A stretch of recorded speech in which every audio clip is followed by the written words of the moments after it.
Hello and welcome to the programme which looks at the Holy Land. I am Paul Calvert. Psalm 109 verse 1 from the New King James Bible says this: "Do not keep silent, O God of my praise." I'm with David Collier, an anti-Semitism researcher. Now, David, how long have you been researching anti-Semitism? Probably now about just under 3 decades. I mean, it started when I was actually in Israel, but all in all now about 3 decades. So, since October the 7th, 2023, have you seen that anti-Semitism has got worse, particularly in the UK? I think so. Look, I mean, firstly, I have to be honest and say I'm one of those that's not surprised, because I've been screaming and shouting about the growing underlying issues that we have in the UK, warning people and telling them that this is coming. So, I mean, what October the 7th did was just open the floodgates. It provided an environment in which this could spread into the mainstream, and it's done very well doing so. What we have seen since October the 7th is really, really scary. And as a researcher, do you actually scour the newspapers for anti-Semitic incidents? Do people report into you and say what's happened? How do you do that? Look, I spend a lot of my time, as it were, undercover. I have, personas online that look very much like Palestinian activists. So I'm inside groups and chat rooms and so on. And I go to meetings. I actually still manage to go to meetings where I see it going on. And obviously there's the online stuff as well. You can just scour online and read articles and follow that way. But most of my information comes from what I visibly see firsthand. Is that dangerous, doing something like that, going undercover? It has been. I mean, it's made me a target because they really don't like me very much. So, I mean, I've been assaulted a couple of times. My car had acid thrown on it about a year ago. I mean, I get death threats every day. I mean, not a day goes past where I do not get some kind of death threat. And you just have to push it away, because most of them are just angry men sitting in their mother's basement somewhere, I know it only takes the one. I understand that it does only take the one. But yeah, it's unsettling. I mean, my children both go to university. They don't identify as my children. They use different surnames. And I mean, we hide the family because we'd be a target. Well, is the media to blame for some of this anti-Semitism? I think the media, honestly, holds the more responsibility than anybody else. My reasoning is this, that we are dealing in a post-truth world. We're living in it. The amount of fake news that spreads through the social media systems is off the charts. Never in history has there been a greater need for a responsible media. Never. Because it needs to push back against something that's happening on the societal level that is so dangerous. People are self-radicalizing in their little social media bubbles and their echo chambers. It's self-radicalization tool. I've seen people, because I watch them online, I see them self-radicalize over a period of years. It doesn't happen over a day, but you can see this downward slide as they become more and more immersed in this toxic sewer that they've invested themselves in. So the only way we can really push back, if we're not going to become an authoritarian state, is through the media, trying to push back and hold some level of decency and honesty. But what's happened is the opposite, that because the media players, they've become activists themselves. And you can even see this because all those journalists, they have social media accounts, personal social, they've become brands in and of themselves outside of the outlet they're working for. So you can see some of them pushing. I mean, there's no difference today between some of those journalists and hardcore anti-Israel activists at the very time we need proper journalism. So absolutely, I blame them. So are some of these people who have become like very pro-Gaza, what's happening in Gaza, are they just decent people that are getting sucked into a narrative? Or is this people who actually are anti-Semites? Look, firstly, I think we have to understand we're talking about a spectrum. It's wrong to turn around and block everyone together. I think everybody has their own story. I do believe that whereas a lot of people start off, you can start off from a good place. The issue is there's a cliff there. The issue is not what's taking place in Gaza as much as it's why it's taking place. There's a context to what's going on. And if you remove that context from the events and you only start focusing on the events, then what you're doing is you're placing a microscope on Israeli actions, right? You start placing this microscope that ever more focused. That microscope is anti-Semitic in and of itself. It's holding Israel to a standard you would not hold anybody else. And if all you're doing is focusing on that soldier pointing a gun, or that soldier manning the tank, and not asking why he's pointing a gun or why he's manning a tank, what's brought us to this, then you're effectively demonizing. You're removing the reason that they're there. And if you do that, it's a path. And once you're on that path, the end result, almost inevitably, you'll end up being anti-Semitic. How are Jews feeling at the moment in the UK at this moment? We've seen terror in Manchester, terror in London, marches on the streets every Saturday. Are Jews scared at the moment, hiding their Jewishness? They are. I mean, each to their own, again. You go down into Stamford Hill and you will see Orthodox Jews who never hide their Jewishness. This is what they do. When you talk about hiding their Jewishness, you're referring to Jews like me, who outwardly may not, can walk down the street. Am I wearing the Star of David? Am I choosing to put a kippah on? Not something that yes, of course they are. I don't know a single Jewish family that has not discussed leaving. I mean, we are at that level. I personally think it's the end of the road. I mean, you're talking to a pessimist here. I personally think that we're a generation away from the destruction of the Jewish community in the United Kingdom. I think it's inevitable now. I see no way back.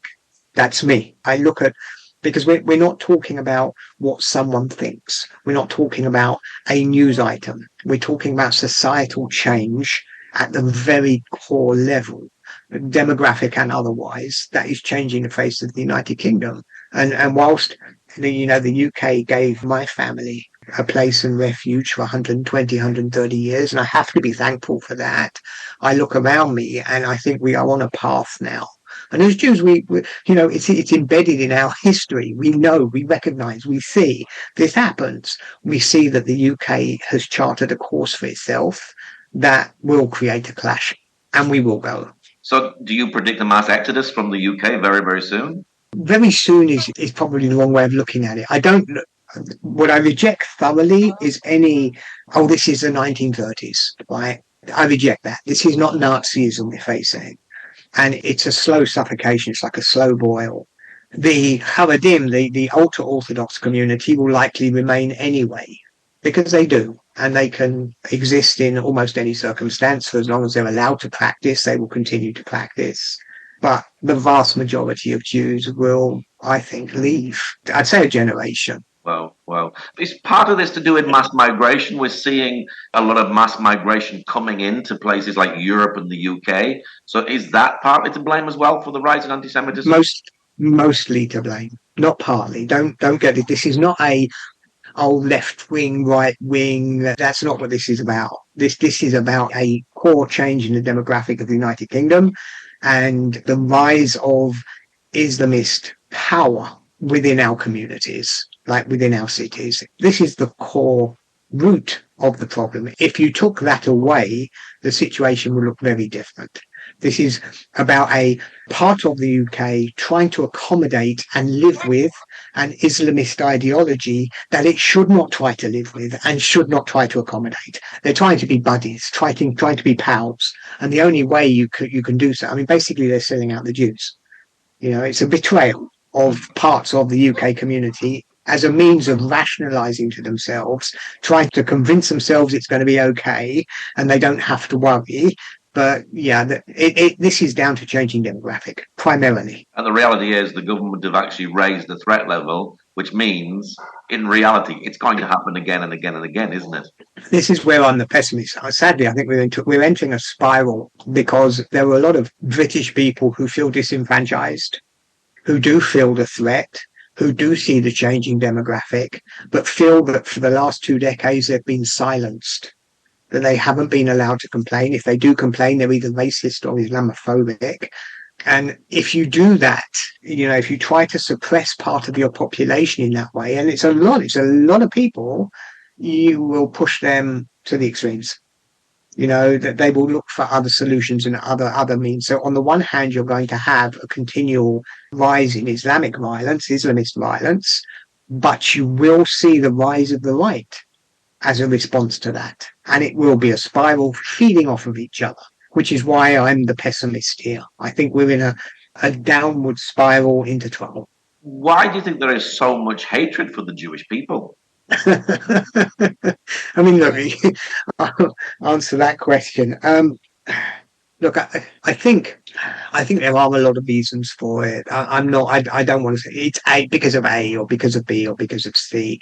The trouble, for example, with the Islamists isn't necessarily the same as the trouble that we have with some Christians, still Christian communities, or the trouble with non-Christians or the hard left. I think each one has its own issue.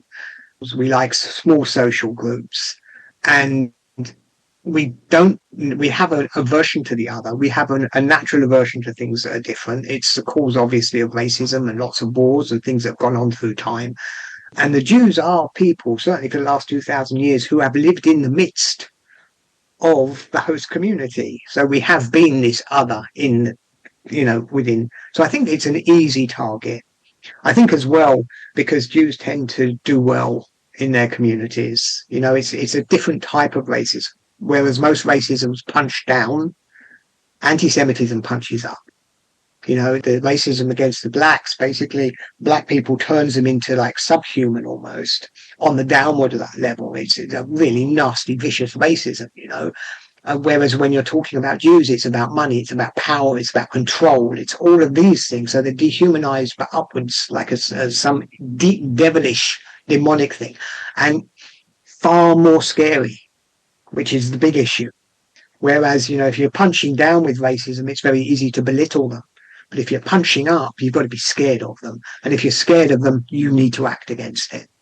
Is the Palestine-Israel conflict part of this as well? Because the reality is Jews have always been hated even before the Palestine-Israel conflict. During World War II, we didn't have Israel. Well, the issue is, why is there a Palestine-Israel conflict? This is the real issue, is because it's very easy to blame it. But if the Palestine-Israel conflict is actually based or founded, or the pillars of it are anti-Semitic, which I believe they are, this conflict should never have gone on beyond 1949, ever. In 1949, Israel had survived the War of Independence.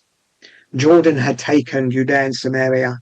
Gaza was in the hands of the Egyptians. There were a few, and not many, a few refugees had gone over to Lebanon and Syria.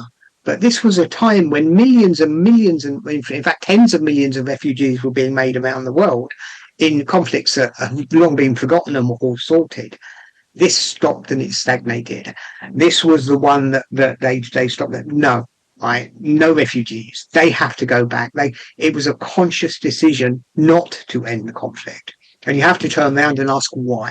And the reason was based in Islamic faith, the loss of Islamic land. And if you're talking about faith-based conflict between Islamists or Islam and Judaism, it's inherently anti-Semitic because it's religious-based. The conflict itself is rooted in anti-Jewish thought. The Jews, in the eyes of Islam, cannot possibly be allowed to have control over even a tiny fraction, a tiny piece of land.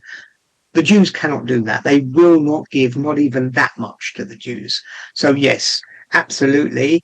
The conflict itself is anti-Semitic, and so just part of the bigger story. Are the Palestinian solidarity groups well prepared, and do they actually tell the truth? Well, they don't tell the truth at all. I mean, the idea they tell that the Palestinian cause is built on a lie. In fact, it's built on several lies. The whole Nakba story is a myth. This idea that a passive Palestinian population was forcibly expelled by Jewish militias going through towns and forcing them out because the Jews just wanted to grab more land and more land and more. This is the myth, the foundational myth of this conflict. They're not there to tell the truth. They're there to lie. The pillars of the conflict, the entire Palestinian cause, are lies. Everything they push, whether it's a genocide or whether it's apartheid or whatever they want to say, they're all historically false, factually inaccurate, deliberately misleading. I actually think that the Palestinians were lucky when they realized that they could feed into Western anti-Semitism. And it must have become obvious to them quite early on that it didn't matter what they said. There was no accountability on what they were saying. There was no double checks. Didn't matter what they said, because anti-Semitism in the West, it's so naturally a part that it was absorbed. And whatever they said was eaten and accepted and repeated. And it just grew and developed from there. So there is absolutely no requirement of Palestinian or pro-Palestinian thought to tell the truth at all, and never has been. Has anything changed over the years? Have we actually learned anything from Nazi Germany? Actually, I think almost everything we've learned from Nazi Germany is wrong. Seriously. I think, firstly, the Holocaust education, if we talk about Holocaust education first, the Holocaust is taught as an event in time, and it's encapsulated around Nazi Germany and the events, certainly from 1933 to 1945, but more explicitly of the Second World War years, after the final solution had been decided upon, 1942 to 1945. That's the Holocaust. But if you don't teach the Holocaust as part of the line of anti-Semitism, where did it come from? Why the Jews? Why this? If you don't tie it into Christian anti-Semitism going back, or European anti-Semitism, if you don't draw that line, if you don't explain, actually, after the Holocaust finished, the Polish people who went back to Poland were murdered in a pogrom. That was after the Holocaust, so unless you draw that line, you're not explaining it properly. So that's something that has been completely misrepresented, that teaches people the wrong thing. It's as if, okay, the Nazis were fought, they were beaten, and therefore that's the end of the problem. The other thing is, because it rendered the West almost impotent. We have this aversion now. I mean, everybody who says something that may indicate nationalist or national pride is a Nazi. But Nazism isn't about national. Wave your flags with pride. You have a country, you have a history, you have a culture, be proud of it. There's nothing wrong with that, but to have that feeling associated with Nazism, it's the greatest victory of the left wing ever. Really, great victory that the left have managed to paint every single patriot a Nazi, which is insane. So you asked me if I think we've learned all the wrong lessons, and we've become incapable in the West of fighting a war. I think this is also part of it, and at the end of the day, if the West does not learn how to fight, again, it will be swallowed by what's coming. Are you concerned for the future? We have all this rise of immigration coming in. We have students and cultural Marxism taking place. And these are our future. Are you concerned, even more concerned for the future today because of all these things that are happening, particularly in the UK? I am. I think the biggest loss, and this is from a Jewish journalist speaking to a Christian one, I think the biggest loss over the last 50 or 60 years has been faith. I think humanity needs it. Forget about I'm not even talking about which God now, who you want to pray to, but that belief that there is some kind of greater order here, that need to have rules and laws that you have to abide by, is such an inherent and necessary part of our civilization. And if you take that away, it's not just our civilization, it's also our psyche. As human beings, we need that. So if you take it away, if you turn around to our children, as the state has done, and remove Christianity, you're leaving a void, you're leaving a vacuum that will be filled by other ideologies. Our children's heads will be filled with ideologies. We have to choose which ideologies we want those to be. And this loss of faith, which has taken place over the last 40 or 50 years, is really scary, because it has allowed, as you mentioned, cultural Marxism, for example, it's not the only one, but certain ideologies fill that vacuum and that void, and they're really dangerous. Yeah. People want to stand up for something, so that if they don't have truth, they'll stand up for anything. 100%. This is exactly it. And we do have certain needs that will be filled. And we have to understand that. We can't pretend we're some kind of superior being ourselves. That we live and we breathe and we have needs, and they have to be taken care of. And some of these are about belief, ideology, rules, regulations, a system that works and people feel comfortable within. If we take these away, then society will collapse.